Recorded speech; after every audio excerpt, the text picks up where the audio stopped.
Can we call 911, please? Hi, I'm Jessica Nicole Dickerson, aka JND, and welcome back to another video. And by the title, you may be able to see that it is a reading vlog for 5-star prediction books. So for this video, I'm going to be reading, drum roll please, dun, dun, dun, dun, If We Were Villains by M.L. Rio. So many people have told me that I'm going to love this. So many people have recommended this to me. I also know a lot of booktubers have talked about this and raved about it. I haven't heard any negative reviews yet, so I think it's going to be a good book. And I also think it's going to be a 5-star read because, as y'all may know, I am an actor. I actually just did a Shakespeare show in July, virtually. It was a lot of fun. It was a really crazy show. We did Two Noble Kingsmen, and I know that this book is about an acting troupe, a Shakespearean acting troupe. Someone goes missing or gets murdered, and someone ends up like taking the blame for it, even though I don't think they were the murderer. So it kind of sounds like a thriller, contemporary-ish book. I know it's adult too, so there's probably going to be some gruesome aspects in here. I really don't know what to expect, but I have a feeling I'm gonna love it. So yeah, I'm gonna be reading this whole entire book throughout this vlog, and I won't be doing spoilery thoughts, just because I feel like if you haven't read this and you want to watch the video, you get the chance to. I am of that club that I'm so late to reading books all the time, so whenever someone posts a reading vlog with the book, they're like, hey, I'm gonna read it, and then they go into spoilers. I'm like, dang, should I watch it or should I not? Like, I know I've been watching all of the Irish Readers vlogs when he did like the 50 Shades of Grey series and Twilight, but I knew I wasn't going to read those books, so I was totally okay with the spoilers. But otherwise, when it comes to like Cassandra Clare books and stuff like that, like, I know eventually I want to read them, so I don't want to be spoiled. So I won't be spoiling you guys. End of the story. That was a very long-winded answer, my bad. So let me know down below, have you read this book? Did you think it was a 5-star read? Have you not read this book? Have you never heard of it? Let me know. I'm interested to see. So I'm going to spend the rest of the day reading this book and letting you guys know how I feel about it. Another reason why I'm really excited to do this is because I feel like with Booktube and the pressures of, you know, hitting your Goodreads goals and all that jazz, reading can sometimes feel like a chore when it really shouldn't be. And I feel like for a long time, reading was fun. It was just fun for me, and I feel like it's just become a little bit of a chore lately. So I'm hopefully, by reading books that I'm excited for and prioritizing them and not worrying about other things, it, you know, will bring back that spark of joy. Please, I really need it. Okay, it is time to start reading, and if you know me, I really like to read the first sentence of a book. It's a fun way to gauge how kind of unique the writing style is, or how gripping the book is gonna be. It's something that me and my mom love to do, especially at bookstores when you're trying to pick between two books. It's like, which book has the better first sentence? Because then I always feel like when it has a solid good sentence, it's just the foundation for a wild ride, if you know what I mean. So I'm just gonna take the opportunity to read it to you guys. And it's also really interesting because there's like this kind of inscription in the cover of it. Tried to read it, holy cow, I struggled really hard.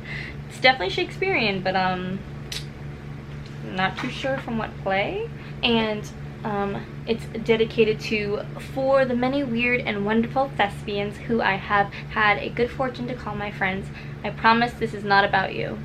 I really love that. That's such a like fun dedication. And fellow Thespians, comment down below, let me know.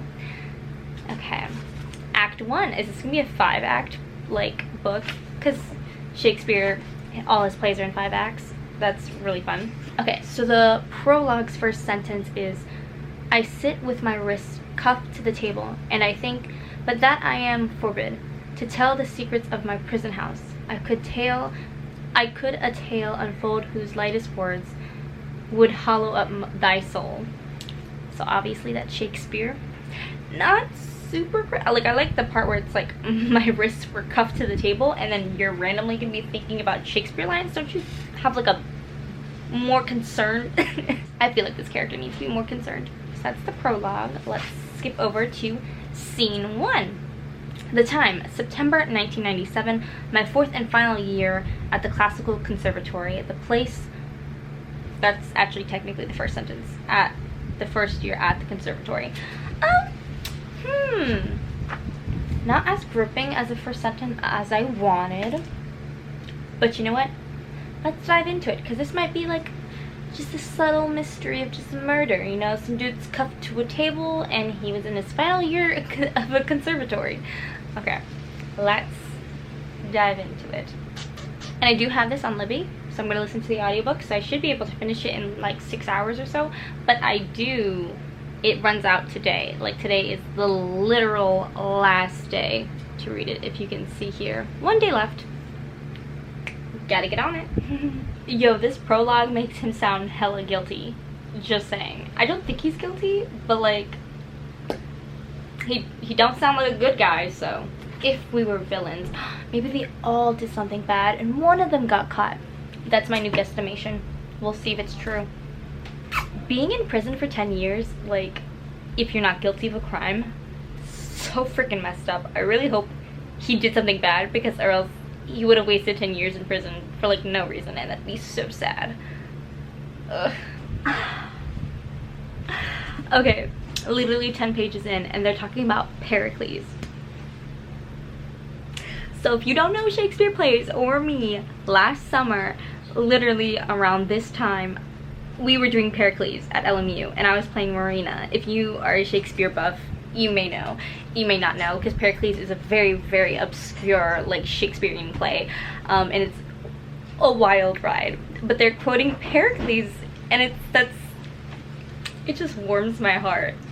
I love it. Pericles was such a touching experience. Like, I'm very grateful I did it this summer, because it gave me something else to focus on, besides self-tapes and like my own emotional turmoil during this weird time, pandemic, racial injustices, etc, etc. But last summer was really cool because it was the first time I was part of like a full-length play. Like, I've done stage readings and things before, but Pericles was my first like full-length play. Of course it was Shakespearean, of course it was a quirky, weird ride, and I got to be a princess. It's giving me all the feels, and I got to go to rehearsal every day on campus. Like, I was in California, like, kind of like living the dream. It's just very, very nostalgic. But yeah, other than that, obviously loving it. I think it's really funny how she's illustrating Thespians here, because there's like that know-it-all that like is really good at acting and takes himself very seriously, that everyone hates, but like also respect, because to take yourself that seriously and to always push yourself to do that good, you deserve respect. But it's like, we low-key hate you because we all know you're kind of stuck up. So accurate. The way they have these kind of characters, it just seems very thespian actory, and I could definitely see that being the attitude in conservatories, because it's really intense and really, how do you say, competitive. So it's very, very interesting. Oliver, I feel bad because he's probably kind of like how I would feel. You're just that random person who's just like in the group and you're like, eh. But yeah, 10 pages in and I'm already feeling quite emotional. So it's about an hour or two later. I don't know what percentage of the way through. I think I'm about 20% of the way through. I just reached the end of Act 1, so I'm entering Act 2, which is really cool. I love how it's set up in scenes, and there's also a lot of dialogue in this book, so it'll say like the character's name and what they say, like a play, which I think is always interesting in a book, especially with one with different perspectives. So now that I've read at least, did I tell you what page I'm on? I'm on page 80 now. So now that I'm into the story, I can give you a little bit more context. Obviously no spoilers. So this is about 7 actors who are in a conservatory program, and this conservatory program, so that's like almost like a college, but it's very specific towards arts, and it's very specific to acting. There's art, or like mixed media art, that's like more physical painting or sculpturing. There's I think they even mentioned poetry and like language, people doing Latin. So there's a lot of subcategories in the conservatory program. And the thing that's kind of different about conservatory programs is that they can cut people at the end of every year if you're not leveling up with everyone. So it's way more intense, way more competitive, which is personally why I didn't want to go to a conservatory program. I needed a gentle place to blossom, which to each artist is their own. Some people love the conservatory feel because it is way more competitive and you feel more pushed, and some people thrive in that environment. Obviously, some of these actors, I think some of them are pushed to the breaking point. So the story is about 7 actors. They're in their 4th year, so they've all been very much pushed, and in their last year the teacher's like, I'm gonna push you even further.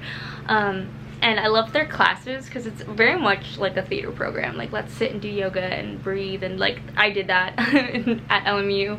A lot of those introductory acting classes and combat classes. I never took a combat class. I'm so sad I couldn't, but I wish I did. But it's available. I digress.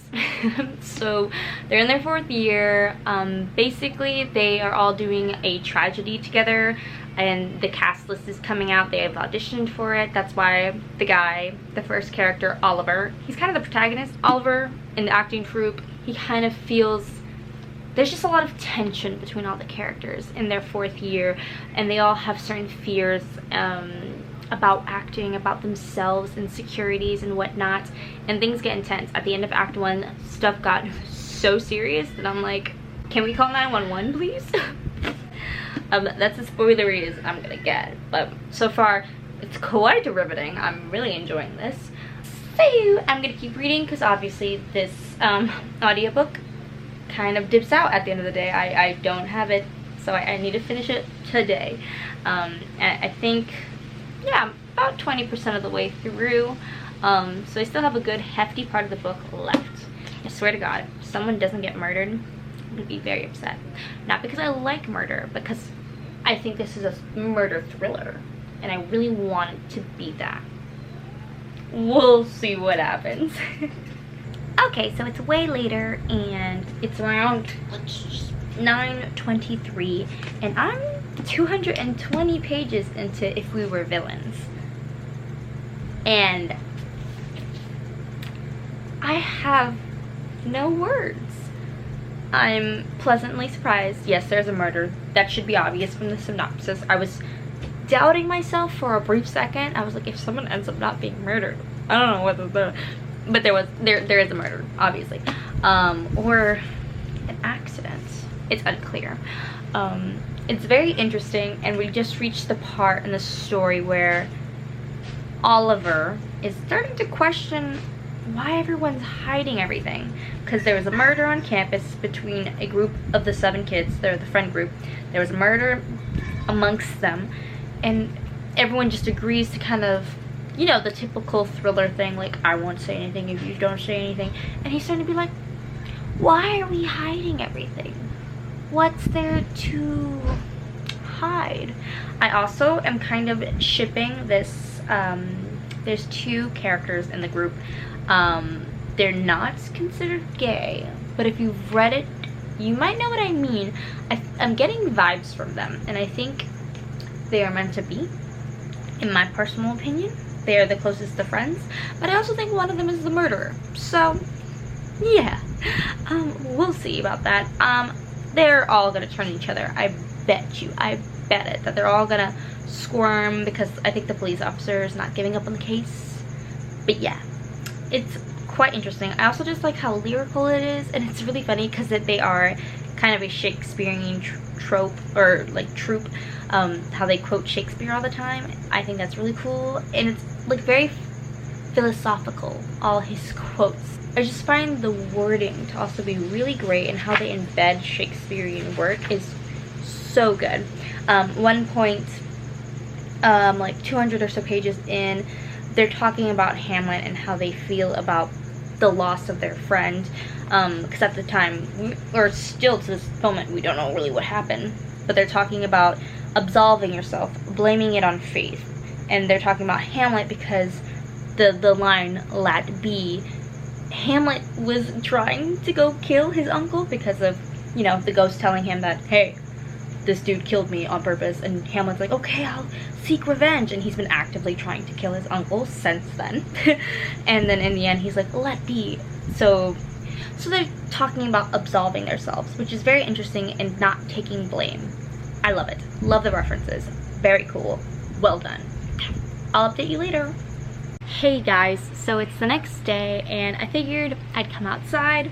I'm on the swing, and I would wrap up my feelings about If We Were Villains by ML Rio. I have mixed feelings. So this whole series is going to be vlogs to see if my 5-star predictions are actually 5 stars. So I want you guys to take the time, comment down below. Do you think I gave this 5 stars? And no one can be sneaky because in my Goodreads I didn't like rate it yet. I'm gonna wait till the video comes out and then I'm gonna rate it to see if anyone is sneaky. But let's try and see and guess if anyone can get it right. Was this a 5-star read for Jess? Okay, so it wasn't. Dun dun. It was more like a 4-star or a 4.5 star if I'm being quite honest, because I had a few issues with it. And though this was a very, very interesting and compelling story, I could totally see why some people are completely in love with this. I just felt so nostalgic reading this because it talks about Shakespeare and Pericles, the play I was in, and it just a lot of acting stuff. So I'm like, I relate to so many aspects of this. Besides, obviously, no homicides have happened near my life, thank God. So some issues that I had with this is specifically one of the characters, Meredith, is really an interesting and complex character, and I don't know if I love how she was depicted in this book, but I thought it was a really interesting conversational piece because she's that typical like beautiful actress with an amazing body, and like she wants to be known more for that, and she's also scared that that's all people see her as. And at some points the teacher, the acting teacher, like really pushes her and really like, and she's always cast in the pretty girl role. It just seems like that concept was brought up, but nothing. I'm sorry, I'm swinging on the swing if you're wondering why I'm rocking. But it just, that concept was really never combated or how she dealt with it. It just seems like it's a factor in her life, and we kind of just went, okay, cool, that's who you are, you're the pretty girl. Go ahead and struggle. And I get the story wasn't really about her, but she was enough of an element, and that element played such a factor in the story with the romance that was kind of brewing. So I would have loved it if it was mentioned a little bit more. And this teacher, this acting teacher, let's talk about the crazy teacher. I don't remember her name. I'm sorry if it's windy and if you're struggling to hear me. Hopefully you will. I'll check the audio before I upload. But this teacher, man, hey birds, this acting teacher that they have, besides being super brutally honest, which is, you know, okay, especially in an acting conservatory, I feel like it's expected to be intense, but I think what she did just downright was like illegal sometimes. To be that intense, to push people to their limits, and then say there's accidents that keep happening, someone was murdered, and you're just trying to keep pushing along like everything's normal and keep pushing the actors. I'm like, there's emotional trauma we need to deal with. Like, I get being intense, but then like someone gets murdered, things are happening, your students are falling apart. Hello, pause, stop teaching, get them some help, you know? Okay, I'm back, and I brought my phone because I have notes on my phone about specifically what was upsetting me whilst reading this book. And upsetting in a minor way, like enough to dock it a star, I feel like. And I don't think it's going to be a favorite book of the year, which is sad because I was really expecting to like this book, like love this book. Okay, let's see. Oh my god, I forgot about this aspect in the book, and this is truly what made it so upsetting to me. Okay, so Oliver, our protagonist, our kind of flawed human hero, whatever, his sister, and this isn't really a spoiler because it's not a major turning point in the plot, but it's also a trigger warning for eating disorders. His sister has an eating disorder. Such a minimal plot point to kind of make Oliver do something, but his reaction to it is so horrible. He's like, I just need to get out of here, I need to leave. And it's not because it's not because he cares about his sister. And I get like having sister problems, like your siblings and issues between you two. He states that he's never liked her and he only likes his other sister, Caroline, and like that's kind of mean. But when you find out that like your sibling is going through something that's debilitating like that, you think you'd have more sympathy. He like slams jokes at her and stuff, and like his parents kind of threatened to do something to him, and he's like, how dare you like help her, and like it was just, his reaction was just so awful. Like he kind of paints his family in this like really mean light. He's like, I hate being home, my parents are the reason why a lot of things happened. And he like, a lot of people of the characters, or at least in Oliver's mind, he blames their parents not being active in their life for why they became so messed up. And I'm like his parents made jokes about him being an actor and how having one actor in the family is good enough.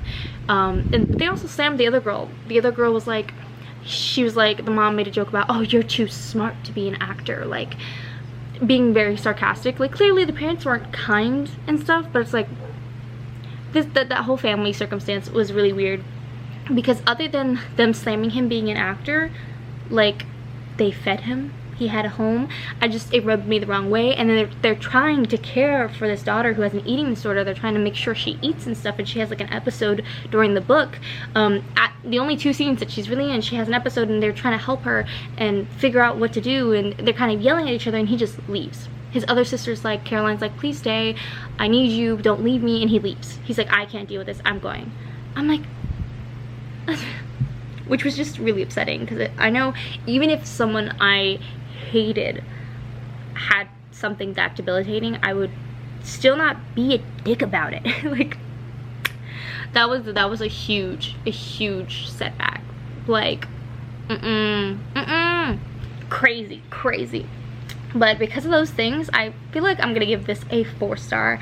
I definitely feel like this is a book that I would want to reread and things like that. I just think there were certain plot details that I didn't like the use of an eating disorder and the use of their privilege. Even though it was semi-discussed, not much. Meredith's character could have been really developed and talking about those issues within acting. I did really enjoy this book. For aspects that I enjoyed, I just really liked the embedding of Shakespeare, like clearly in the craziness of everything, how much they cared, how passionate they were about their acting, how they spoke about how it's hard to shed your characters after a role has ended. Like when a play ends, it's hard to eliminate that. Their discussions were really cool about acting and about life, and how the characters kind of, you feel like you kind of play pretend in real life. Oh, another thing that I kind of didn't like. This is starting to sound like a 3-star book, to be honest. We'll see what happens. I'm gonna say 4-star for now. But another thing I really kind of didn't enjoy, besides the fact that I knew who the killer was throughout the whole book, my guess didn't change at all. He was sussy from the day they found the body. So, I knew who killed it. At the end, I was like, okay, cool, knew that. The reason why the killing happened, the whole plot had this underlying tone of like this secret, and it was kind of obvious. I said it in an earlier clip that there's this romance that's brewing that they're kind of like trying to keep hush hush. Don't know why it drove to murder. Pretend I didn't say that. But yeah, but I did like that. I did like the mystery aspect for a good long while. I was like, what's happening? I really enjoyed the complexity of each character. Each character had a lot of depth. Like, just, you could see how they changed because of the death. You could see everyone change and go through their emotions because of the death and how it affected them. So very complex, very interesting. I could have used a little more here, a little more there, you know, a little. But I'm being a little picky, so I'm gonna keep it at a 4-star. We'll see if I change my mind. But this was a very good read, very interesting. I thought it was a very good thriller, especially for people who like theater, who like Shakespeare. I really enjoyed the fact that they had the Shakespeare scenes from really popular plays like Macbeth, King Lear, Romeo and Juliet. So if you like Shakespeare, you're definitely gonna enjoy this book, because I think it was embedded so well, and it made me so happy to see Pericles there, and it made me happy to see actors talking about actor things. Quoting lines from shows you were in is definitely a actor thing, and since these guys are 2400 like or 24/7 in Shakespearean world acting papers research, it's so cool to see them constantly refer to that stuff. I also kind of want more like mental health discussions just in this book in general. Just health conversations in general could be added to it. I just whacked the book, I'm sorry. But it was a great read, and I do recommend it. If you're an actor, if you're interested in the acting world, just trigger warnings for eating disorder and some mental health issues. But yeah, I did enjoy it. It was a great thriller. I stayed up very late finishing it. Okay, I am rambling. I hope you like this video. I hope you like this new series. Comment down below what books do you want me to read next. I do have a few videos of these planned out already, so yeah, there's more to come. Add your input down below, and I hope this video added a little bit more sunshine to your day, and I will see you in the next one. Bye.